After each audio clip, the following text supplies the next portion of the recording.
अस्सलाम वालेकुम। अच्छा, आज हम डिस्कस करेंगे what is the difference between open file and close files. सबसे पहले हम आते हैं ओपन फाइल पे। ओपन फाइल का जो पॉइंट नंबर 1 है वो है ट्रेडिंग। बेसिकली ओपन फाइल जो यूज़ होती है वो ट्रेडिंग के लिए यूज़ होती है।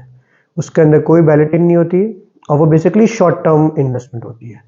लेकिन अगर वो शॉर्ट टर्म इन्वेस्टमेंट है तो उसमें शॉर्ट टर्म प्रॉफिट भी हो सकता है और लॉस भी हो सकता है। तो ये चीज़ का ख्याल रखना है क्योंकि एक ओपन फाइल है, वो ट्रेड हो रही है। आज फॉर एग्जांपल वो 5 लाख रुपए में ट्रेड हो रही है, कल हो सकता है वो 4,80,000 रुपये में ट्रेड हो रही हो, या ये भी हो सकता है कि वो कल 5,20,000 5,50,000 रुपये में ट्रेड हो रही हो। तो ओपन फाइल क्या है, ये सिस्टम होता है। सेकंड जो पॉइंट है वो है रिकॉर्ड। अच्छा, ओपन फाइल जो होती है उसका कोई रिकॉर्ड नहीं है। Open file is same as like a cash. आपने जी 5 लाख रुपए या लाख रुपए हाथ में पकड़ा हुआ है या आपने फाइल पकड़ी हुई है। अगर फॉर एग्जांपल मैं आपसे फाइल छीन के भाग जाऊँ तो वो फाइल ये कंसीडर होगी कि वो आपके पास कोई फाइल नहीं थी। आप उसके ऊपर कोई एफआईआर, कोई उसकी कंप्लेंट कुछ भी नहीं कर सकते। ये इसकी एक रीज़न है, क्योंकि वो ओपन है, वो जिसके पास होगी वही उसका ओनर माना जाएगा। थर्ड पॉइंट है, जैसे मैंने जिक्र किया ओनरशिप का। अब उसकी कोई ओनरशिप नहीं है, वो आपके नाम पे ट्रांसफ़र नहीं है। अगर फॉर एग्जांपल आपसे फाइल गुम हो जाती है, आप सोसाइटी ऑफिस में जाके बताते हैं कि जी मेरे से फाइल गुम हो गई है और जी ये फाइल मेरी है, तो वो कभी भी नहीं मानेंगे। वो कहेंगे आपने अपने नाम पे ट्रांसफ़र नहीं करवाई हुई। ओपन फाइल कभी भी ट्रांसफ़र नहीं होती। ठीक है, तो ये एक पॉइंट है कि उसकी ओनरशिप नहीं है, गुम हो गई तो आप समझें कि आपका कैश चला गया। पॉइंट नंबर 4 ये है कि टैक्स। ओपन फाइल के ऊपर कोई टैक्स नहीं होता और कोई उसके ऊपर ट्रांसफ़र फीस नहीं लगती। जब उसके ऊपर टैक्स नहीं है, ट्रांसफ़र फीस नहीं है, टैक्स बेसिकली आप पे करते हैं गवर्नमेंट को कि जी ये जो एसेट है ये आपका है।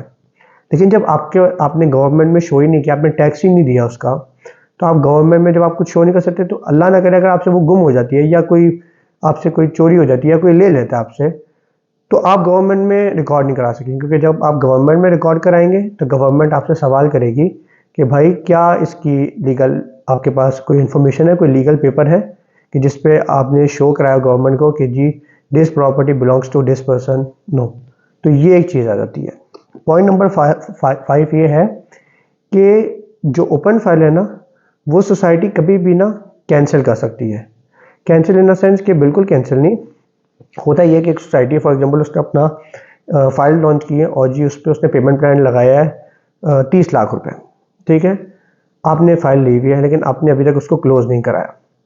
इत्तेफाक से आप जिस दिन जाते हैं अपने नाम पे ट्रांसफ़र करवाने के लिए, कि अभी तो ओपन थी, फिर आपने सोचा कि जी मैं उसको ट्रांसफ़र करवा देता हूँ, उसकी इंस्टॉलमेंट्स पढ़ के इंस्टॉलमेंट्स पे करता हूँ और वो जो फाइल है उसको प्लॉट बना देता हूँ। आप करवाने गए तो पता चला कि सोसाइटी ने न्यू रेट निकाल दिया जो कि 30 की जगह 40 लाख रुपए का है। तो अब आपकी फाइल के ऊपर जो रेट अप्लाई होगा या जो जिस हिसाब से आपको पेमेंट करनी होगी वो आपको न्यू रेट्स के हिसाब से करनी होगी। तो यूजुअली सोसाइटी जब न्यू रेट निकाल देती है तो वो अगर जो ओपन फाइल पे होती है वो भी सारी न्यू रेट्स पे शिफ्ट हो जाती है। अब जब वो सारी की सारी न्यू रेट्स पे शिफ्ट हो जाते हैं तो फिर अब आपने सोसाइटी को जहाँ पहले 30 लाख रुपए पे करना था इंस्टॉलमेंट से, अब आपने 40 लाख पे करना होगा। लेकिन इसमें आपको एक और बेनिफिट ये हुआ होगा कि आपकी फाइल की प्राइस भी बढ़ गई होगी, क्योंकि 30 के हिसाब से हो सकता है आपकी फाइल की प्राइस हो 5 लाख रुपए, 40 के हिसाब से हो सकता है वो 7-8 लाख रुपए हो गई हो। तो सारे सिनेरियोज हो सकते हैं। हम हर चीज़ ओपनली आपको बता दें कि ये डिफरेंस है ओपन और क्लोज फाइल का। अच्छा, इसके बाद इसका है कि इसका जो लॉस है वो आप, एक तो लॉस है जो आप क्लेम भी नहीं कर सकते किसी से, लेकिन इसका लॉस वही है कि लॉस हो गया, नुकसान हो गया, गुम गई तो आप कुछ क्लेम नहीं कर सकते। उल्टा अगर आप क्लेम करने जाएंगे तो गवर्नमेंट आपको पकड़ेगी कि भाई आपके पास ये कैश था, आपने डिक्लेयर क्यों नहीं किया हुआ था। तो आपके पास कोई आइडेंटिफिकेशन नहीं होगी कि भाई ये मेरी फाइल थी या इस बंदे से खरीदी थी, कुछ भी आप नहीं इसको डिक्लेयर कर सकते। तो ये सारे जो पॉइंट्स थे ये थे ओपन फाइल्स के पॉइंट्स। अब मैं बात करता हूँ क्लोज फाइल्स के पॉइंट्स के। क्लोज फाइल्स में क्या क्या चीज़ें होती हैं। पहली बात होती है जो क्लोज फाइल्स होती है वो ट्रांसफ़र हो जाती है। फॉर एग्जांपल मैंने एक फ़ाइल खरीदी, वो क्लोज फाइल थी, मैंने उसको अपने नाम पे ट्रांसफ़र करवा दिया। उसके लिए मैंने उसके ऊपर ट्रांसफ़र फीस भी पे की और अब वो मेरी ओनरशिप में है, वो मेरे नाम पे है। कल को अगर अल्लाह ना करे मुझसे कोई मिसप्लेस भी हो जाती है तो मैं सोसाइटी को बोल सकता हूँ कि भाई ये फ़ाइल मेरी थी, आप मुझे ये फ़ाइल दे दो। तो हो सकता है वो कोई डुप्लीकेट या वो मुझे किसी तरह कुछ किसी तरह वो मुझे बता दें, कर दें कुछ ना कुछ कि हाँ जी ये आपको हो गया। सेकंड नंबर पे बात यह है कि क्लोज फाइल जो है वो दोनों में कंसीडर होती है, वो शॉर्ट टर्म प्रॉफिट में भी हो सकती है, वो लॉन्ग टर्म में भी हो सकती है। यूजुअली जो है क्लोज फाइल वो ज़्यादा आपको अच्छा प्रॉफिट देती है लॉन्ग टर्म में, क्योंकि आप उसको रखते हैं, पूरा प्लॉट बनाते हैं फाइल को, जब तक वो प्लॉट बनती है तब तक वो आपको एक अच्छा बेनिफिट दे जाती है। फिर पोजेशन के बाद साल 2 साल में आप उसको बेच देते हैं तो आपको एक अच्छे पैसे बच जाते हैं। तीसरे नंबर पे पॉसिबिलिटी ये है कि अगर इन केस आपसे वो फाइल गुम जाए तो आपने उसके ऊपर टैक्स भी दिया होगा, आपने उसके ऊपर ट्रांसफ़र चार्जेस भी दिए होंगे, तो आप उसके ऊपर एफआईआर करवा सकते हैं। लेकिन जो सच बात है पाकिस्तान की, पाकिस्तान में कोई चीज़ इस तरह मिलती नहीं है, बस जो भाग गया डेवलपर वो भाग गया। तो इसलिए डेवलपर का ज़रूर आपको इन्फॉर्मेशन होना ज़रूर है कि कौन सा डेवलपर है और क्या उसके पास इतनी उसकी क्रेडिबिलिटी है मार्केट में, या उसने पहले क्या प्रोजेक्ट्स डिलीवर किए हुए कि जिसकी बेस पे आपने उसकी सोसाइटी की फ़ाइल ली है। फिर आप उस पर एफआईआर करा सकते हैं कि हाँ भाई ये मेरी फाइल थी, ये गुम हो गई है, तो जी अब ये मुझे ढूंढवा दें। तो हो सकता है सोसाइटी पिछली फाइल कैंसिल करके आपको एक नई डुप्लीकेट फाइल निकाल के देते। अच्छा, अब इसके अंदर सब जो एक और पॉइंट आता है, जैसे मैंने आपको ओपन फाइल का बताया था कि वो जो न्यू पेमेंट प्लान का बताया था। अच्छा, इसके अंदर जो आपने जब क्लोज फाइल हो जाती है ना, तो उसके ऊपर at a time of closing जो पेमेंट प्लान लगाया गया था ना वो उसी पे रहेगा। फॉर एग्जांपल जब आपने ली थी तब 30 लाख वाला पेमेंट प्लान चल रहा था सोसाइटी का, तो वो ही आपकी फ़ाइल पे भी एप्लीकेबल होगा। ऐसा नहीं होगा कि फ़ाइल न्यू रेट निकाल देगी 40 लाख या 50 लाख का और आपकी फ़ाइल पे न्यू रेट लग जाएगा। नो, आपकी फ़ाइल वो पुराने रेट्स के हिसाब से ही चलेगी। अच्छा, और जैसे मैंने आपसे जिक्र किया कि आप उसको क्लेम कर सकते हैं, आप उसकी एफआईआर भी करवा सकते हैं, क्योंकि आपने उसके ऊपर सीवीटी और टैक्स दिया हुआ है, आपने उसके ऊपर ट्रांसफ़र फीस भी दी हुई है, तो आप सोसाइटी से भी क्लेम कर सकते हैं कि जी मेरी फ़ाइल गुम हो गई है। और ऐसे काफ़ी सारे हमारे क्लाइंट्स होते हैं जो बताते हैं कि जी हमारी चीज़ें गुम हो गई थी, तो हम उनको फिर गाइड कर देते हैं कि आप सोसाइटी के पास जाएँ, उनको ईमेल करनी होती है, उनको लेटर लिखना होता है कि जी मेरी फ़ाइल गुम हो गई है, या जो भी कोई इशू हुआ, ख़राब हो गई है, जो भी मसला हुआ, तो वो फिर सोसाइटी उसके बदले आपको डुप्लीकेट फ़ाइल जो है वो इशू कर देती है। अच्छा, अब कुछ और इम्पॉर्टेंट पॉइंट्स हैं जो आप लोगों ने दिमाग में रखने होते हैं। वो अब क्या है? वो अब ज़रूरी ये है कि जब आप किसी जगह में इन्वेस्टमेंट करने जाते हैं ना, तो आपको नहीं पता होता कि लैंड सोसाइटी के पास कितनी है। फाइल निकालने का बेसिकली मकसद क्या होता है? फाइल निकालने का मकसद ये होता है कि उस टाइम तक यूजुअली, मैं 100% नहीं कह रहा, लेकिन आप कह सकते हैं कि 70% डेवलपर्स के पास लैंड नहीं होती। वो फाइल्स निकालते हैं और फिर मतलब फॉर एग्जांपल उन्होंने जी 1500-2000 फाइलें निकाली और फिर उस हिसाब से उन फाइलों की डाउन पेमेंट से वो लोग ख़रीदते हैं लैंड, और फिर बाकी आपकी इंस्टॉलमेंट्स आप पे करते हैं, आप डेवलपमेंट चार्जेस पे करते हैं।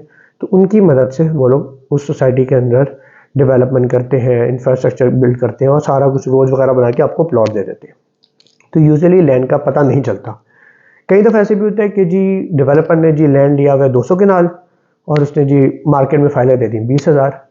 अब 20,000 फाइलें तो निकल नहीं सकती 200 के लैंड में, तो इसलिए लैंड का आपको पता नहीं चल सकता। आप बेशक जितने मर्जी बन जाए कि जी मेरे पास ये डॉक्यूमेंट है, मेरे पास ये है, वो है, चीज़ें क्लियर नहीं होती। ये चीज़ें किसको क्लियर होती है? ये चीज़ें सिर्फ और सिर्फ डेवलपर को क्लियर होती है। इसलिए हमेशा हमेशा हमेशा डेवलपर वो चूज़ करें जिसका मार्केट में एक अच्छा नाम है, जिसकी मार्केट में एक अच्छी रेप्यूट है, जो क्रेडिबल है। इसी वजह से, क्योंकि फॉर एग्जांपल आप एक गाड़ी लेते हैं, उस गाड़ी के बारे में आपको पता होगा कि आपने अगर वो गाड़ी ली है, जो कि स्मगल हुई लोग गाड़ियाँ ले लेते हैं, उसके ऊपर स्टैम्प ड्यूटी पे नहीं करते, उसके ऊपर टैक्स पे नहीं करते। तो इसलिए ओनर को सिर्फ पता होता है कि यार इसके ऊपर मैंने टैक्स भी नहीं पे किया हुआ, इसके ऊपर मैंने स्टैम्प ड्यूटी भी पे नहीं की हुई, तो मुझे ज़रा ख्याल रख के चलना है कि कल को ये ना हो कि पुलिस के हवाले हो जाए, पुलिस पकड़ ले, या पुलिस के पास से भी गुजरने से बंदा ज़रा ख्याल करता है कि हाँ भाई मैं ना गुजरूँ, ज़रा ख्याल करूँ। तो ये वो सारे मामलात है कि जिनमें आप लोगों ने ज़रा इन चीज़ों का ख्याल रखना होता है। और लैंड का आपको पता नहीं चल सकता, तो इसलिए always choose a good developer. Second number पे पॉइंट आता है डिलीवरी का। डिलीवरी के लिए आपने यही चीज़ देखनी होती है कि इस डेवलपर ने पिछले कहाँ पर कोई प्रोजेक्ट डिलीवर किया हो। फॉर एग्जांपल न्यू डेवलपर्स आते हैं और वो आके जी आते हैं, पैसे कमाते हैं और रफू चक्कर हो जाते हैं, पाकिस्तान से रफू चक्कर हो जाते हैं। अब क्या हुआ, फॉर पता चलता है उन्होंने जी 50 कनाल की लैंड ली थी, फाइलें उन्होंने जी 20-30 हज़ार बेची और वो रफू चक्कर हो गए। तो नए डेवलपर पे ट्रस्ट करने से बेहतर, सबसे पहले ज़रूरी है कि उस पर ट्रस्ट करने से बेहतर है कि आप किसी पुराने डेवलपर पे ट्रस्ट कर लें, पुराने डेवलपर की चीज़ महंगी होगी उसके नाम की वजह से, उसकी गुडविल की वजह से, लेकिन कम से कम आपके पैसे ज़रा थोड़ी सेव रहेंगे। बिल्कुल ऐसा नहीं होगा कि आपने बिल्कुल भी पैसे पूरा 100% रिस्क पे लगा दिए। और डेवलपर का स्ट्रांग होना बहुत ज़रूरी है। अगर डेवलपर स्ट्रांग नहीं है, पता चलेगा कि जी उसके पास तो पैसे ही नहीं थे, और वो बैंक, उसने आगे से भी एक स्टेटमेंट दे देनी है कि जी मैं बैंकरप्ट हो गया हूँ बस। अब जब वो बैंकरप्ट हो जाएगा तो जो कोर्ट होगा वो उसकी सारी चीज़ें का जब्त भी कर लेगा, तो उसमें आपको क्या फ़ायदा होगा। फॉर एग्जांपल आपने डेवलपर को अपने प्लॉट के दिए में 25 लाख रुपए, डेवलपर के बाद टोटल सब चीज़ें मिला मिलो के 4-5 करोड़ की बनती हैं। अब 25 लाख रुपए वाले कितने लोग होंगे, 20-20, 25-25, 50 लाख रुपए वाले लोग होंगे, तो वो उन सबको परसेंटेज के हिसाब से मिलेगा, तो आपको क्या मिलेगा, लाख 2 लाख रुपए शायद मिल जाएगा, 3 लाख 4 लाख मिल जाएगा, लेकिन आपको अल्टीमेटली नुकसान होगा। डेवलपर का स्ट्रांग होना बहुत ज़रूरी है, ये चीज़ आप लोग अपने दिमाग में बिठा लें। वो स्ट्रांग नहीं है, आप ख़त्म हो जाएंगे। अब बात करते हैं एनओसी की। जैसे मैंने पहले जिक्र किया कि लोगों ने एनओसी डिक्लेयर कराया था कि जी उन्होंने लैंड ली, जी 100 कनाल 200 कनाल लैंड ली, उसका एनओसी डिक्लेयर कराया और उसके ऊपर चीज़ें बेचना शुरू कर दी।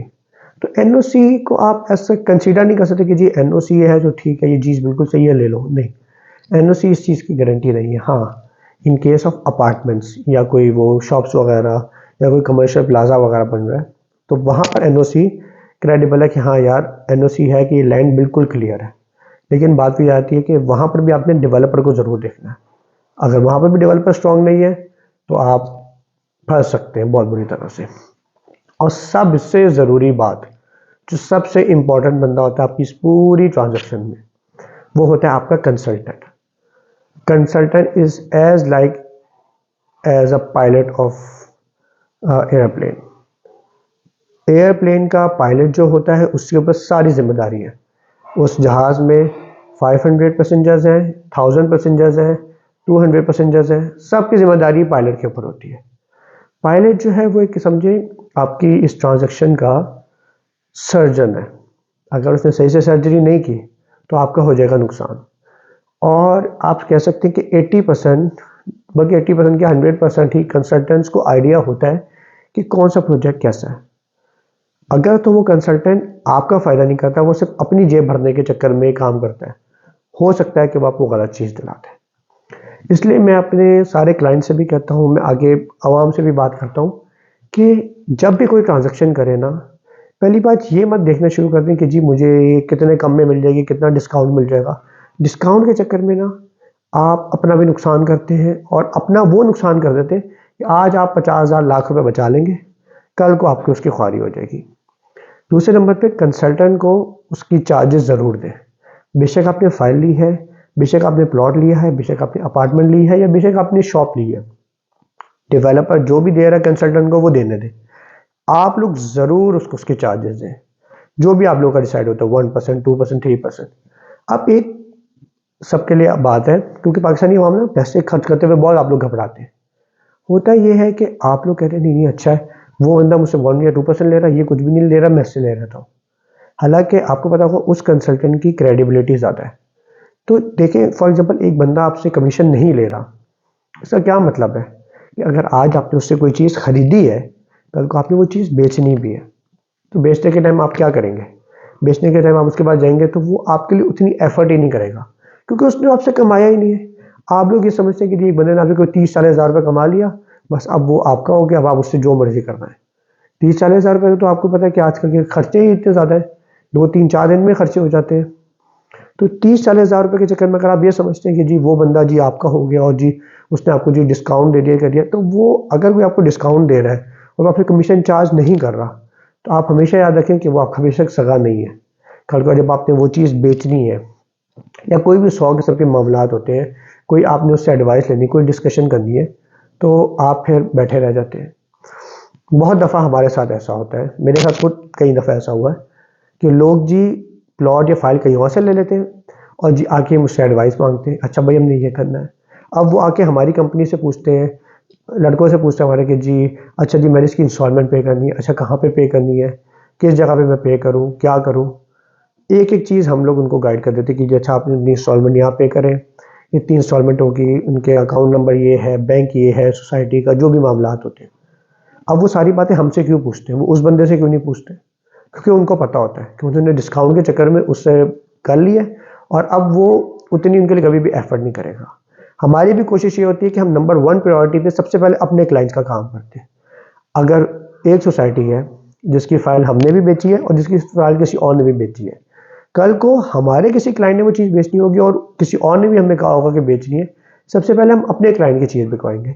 बिल जो कि तरीका भी यही है, क्योंकि हमने अपने क्लाइंट से कमाया, हमने at a time of transaction हमने उसको बताया कि जी हमारे कंसल्टेंसी चार्जेस इतने 1%, 2%, 4%, 5%, वो ट्रांजेक्शन टू ट्रांजेक्शन वेरी करता है कि जी हमने ये हमसे आपसे अमाउंट लेनी है, हमने आज उससे ट्रांजेक्शन के पैसे लिए, कल को उसकी चीज़ बिकवाना भी हमारी ही रिस्पॉन्सिबिलिटी है। तो हम लोग ये चीज़ को करते हैं। लोग बहुत दफ़ा करते हैं कि जी, क्योंकि फर्दर बातें वो हमसे इसलिए पूछते हैं क्योंकि अब क्या बात आ जाती है, जब अब उन्होंने इंस्टॉलमेंट पे करनी है और बहुत सारे मामला हैं, अब बात आ जाती है क्रेडिबिलिटी की। तो अब क्रेडिबिलिटी के लिए हम पहले तो कंसीडर करते हैं अपने क्लाइंट को। तो इसलिए हमेशा आपका कंसल्टेंट बहुत इंपॉर्टेंट होता है, उसको बहुत ध्यान से आप लोग चूज़ करें। आप लोग किस बंदे से क्या बात कर रहे हो, किससे आप ट्रांजेक्शन कर रहे हैं। कल को वो आपके साथ खड़ा होगा, कल को वो ये तो नहीं कहेगा आपको बस कॉलर पे टरकाया जाएगा या बोलेगा अच्छा जी मैं कर रहा हूँ, हो रहा है हो रहा है हो रहा है, ऐसा तो कुछ नहीं होगा। तो इस चीज़ का आप लोग बहुत ज़्यादा ख्याल करें कि कंसल्टेंट आपका बहुत ज़रूरी चीज़ है। आप लोग माई ओन एसोसिएट से कॉन्टेक्ट करें, हम लोग आप लोगों की पूरी रहनुमाई करेंगे। अब एक और लास्ट बात यह है कि लोग होते हैं, 2 किस्म के क्लाइंट होते हैं। एक क्लाइंट होता है कि जी मेरे पास जी इतना बजट है, एग्जांपल हम लेते हैं कि जी मेरे पास जी 50 लाख का बजट है और मुझे उस सोसाइटी में ये प्लॉट चाहिए, मुझे जी आप ये लेके दे दें। दूसरा सवाल क्या होता है कि जी मेरे पास 50 लाख का बजट है, आप लोग मुझे बताएं कि कहाँ इन्वेस्टमेंट करनी चाहिए। पॉइंट ये होता है कि जो क्लाइंट होता है वो फॉर एग्जाम्पल कोई भी जॉब या कोई भी काम करता है, तो उसने अपना उतना टाइम वहाँ इन्वेस्ट नहीं किया रियल एस्टेट में, प्रॉपर्टी में, जितना हम लोग ने माय ओन एसोसिएट्स हम लोगों ने इन्वेस्ट किया हुआ है। अब हम लोगों ने कंस्ट्रक्शन में भी बहुत हमारा एक्सपीरियंस अल्हम्दुलिल्लाह, रियल एस्टेट में भी बहुत ज़्यादा है। तो जब ये सारे मामलात होते हैं, तो अब जब आप लोग हमसे आगे चीज़ ले रहे हैं, तो कोशिश करें कि कंसल्टेंट की एडवाइस ज़रूर लें। फॉलो आपकी मर्जी, आपको जो करना है आप करें, लेकिन एक दफ़ा एडवाइस ज़रूर लें। आप बस कहते हैं ना कि जी मेरा ये बजट है, मुझे वो चीज़ लेके दे दो, तो हमारे लिए कोई मुश्किल नहीं, हम ले भी दें। लेकिन जिस चीज़ में हमें डाउट होगा वो हम कभी भी नहीं लेके देंगे। हम बोलेंगे सॉरी सर हम नहीं लेके दे सकते, आपने वो फिर कहते हैं कि जी वो लेके दे रहा है, हम कहते हैं फिर ठीक है सर आपकी मर्जी है, जो आपको लेके दे रहा है आप बेशक उससे ले लें, हम नहीं आपको लेके देंगे। क्योंकि जिस चीज़ में हमें पता है, एक चीज़ है जो कि मैं अपने खुद के लिए नहीं लूँगा, वो मैं भला किसी और को कैसे दे सकता हूँ, किसी और को कैसे बेच सकता हूँ। हमने क्यों सारी ज़िंदगी किसी की बद्दुआएं लेनी। तो कोशिश करें कि कंसल्टेंट की एडवाइस ज़रूर लें और कंसल्टेंट सही चूज़ करें, जिसकी मार्केट में क्रेडिबिलिटी हो, जिसकी सोशल मीडिया पे कोई क्रेडिबिलिटी हो, कोई पता हो कि हाँ भाई ये लोग, इनका नाम है, इनकी कोई वीडियोस अवेलेबल है या ये कोई लोगों को गाइडेंस करते हैं, मतलब हर चीज़ की एक एडवाइस हो और लोगों से पता हो कि हाँ भाई किन किन लोगों ने इन्वेस्टमेंट किया, उनको कितना कितना फ़ायदा हुआ। लास्ट बात जो कि मैं सबसे करना चाहूँगा, पाकिस्तानी क्लाइंट जो है ना वो बहुत है जल्दबाज है। वो कहता है बस मुझे आज मिल जाए, मतलब आज लेके ना तो जी मैं महीने 2 महीने में अंदर मेरे पैसे निकल आए, या चलो यार हर 3-4 महीने बाद मेरे पैसे निकल आए, मेरा कुछ खर्चा चलता रहे। अगर इस तरह होता होता तो हर कोई ना कर रहा होता बैठ के। पॉइंट ये है कि जब आप इन्वेस्टमेंट का सोचते हैं रियल एस्टेट में, तो ये चीज़ दिमाग में आप रखें कि आपने ये इन्वेस्टमेंट लॉन्ग टर्म करनी है। अब लोग कहते हैं लॉन्ग टर्म क्या, हाँ साल की कर तो लिया, 2 साल की कर तो लिया, गलत है। Long term means at least 5 to 7 years, at least. जितना ज़्यादा होल्ड करेंगे उतना ज़्यादा आपको बेनिफिट है। बेहतर ये है कि लॉन्ग टर्म इन्वेस्टमेंट हमेशा करें ताकि आपको भी नुकसान ना हो। लोग क्या करते हैं जी, साल बाद रेट पूछो तो कहते हैं अच्छा मार्केट क्या है, कुछ ऊपर नीचे होते रहती है, तो लोग क्या करते हैं साल बाद देख के यार हमें तो नुकसान हो गया। भाई नुकसान कहाँ हुआ? हम अपने क्लाइंट्स को हमेशा बोलते हैं कि अगर आप ये सारी चीज़ ले रहे हैं, फॉर एग्जांपल इसका पेमेंट प्लान 3 साल का या 4 साल का है, आप समझिए आपने उसको 5-6 साल से पहले नहीं बेचना। अगर आप कहेंगे नहीं मैं साल 2 साल बाद बेच दूँ, हो सकता है उसमें प्रॉफिट हो, यूजुअली प्रॉफिट ही होता है, लेकिन कई दफ़ा नुकसान भी हो रहा होता है। तो क्लाइंट इस चीज़ को ना बहुत ज़्यादा नेगेटिव भी ले जाता है। When you like entering in a real estate market और आप प्रॉपर्टी में इन्वेस्टमेंट करने लगे, तो दिमाग में ये चीज़ को हमेशा रखें कि आपने उसको लॉन्ग लास्टिंग होल्ड करना है। बाकी आप लोगों को कोई भी सर्विसेज चाहिए हो तो माय ओन एसोसिएट से आप लोग कांटेक्ट करें। हमारी टीम आपकी पूरी रहनुमाई करेगी, आपको चीज़ भी दिखाएगी, आपको जगह भी विजिट कराएगी। और ऑफिस आने से पहले घबराया मत करें। 2000 3000 4000 का फ्यूल लगता है, लगा दें, कोई बात नहीं। ना कि बाद में आपके लिए कोई मसला बने, बाद में आप लोग कचहरियों के चक्कर लगा रहे हो, कोर्ट के चक्कर लगा रहे हो, वकीलों के पीछे भाग रहे हो, उसमें आपकी ख्वारी भी होगी, आपका टाइम भी ज़ाया होगा, आपके पैसे भी लगेंगे। तो इस सबसे बेहतर एडवाइस ये है कि आप लोग पहले 3-4 हज़ार का फ्यूल लगा के ऑफिस आ जाएं, देख लें, हमारी टीम आपको विजिट भी कराएगी और फिर आपको चीज़ दिलाएगी।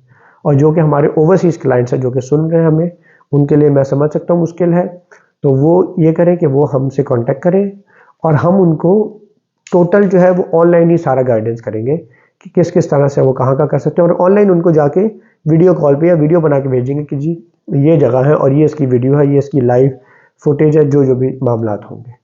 तो तब तक के लिए मुझे इजाज़त दीजिए, हमारा चैनल सब्सक्राइब करें और बेल आइकन को दबाना मत भूलिए।